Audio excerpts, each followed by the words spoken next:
હનુમાન જયંતી ચૈત્ર મહિનાની પૂનમના દિવસે હનુમાન જયંતી ઉજવવામાં આવે છે.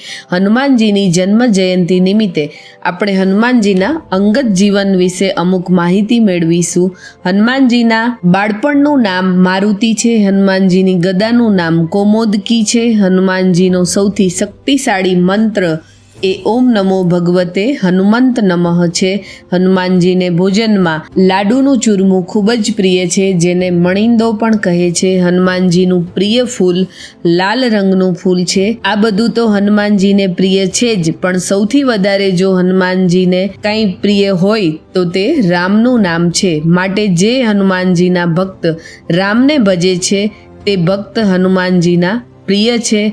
અને હનુમાનજી ચિરંજીવી હોવાથી કળિયુગના અંત સુધી હનુમાનજી હંમેશા એમના ભક્તની રક્ષા કરે છે. જય શ્રી રામ.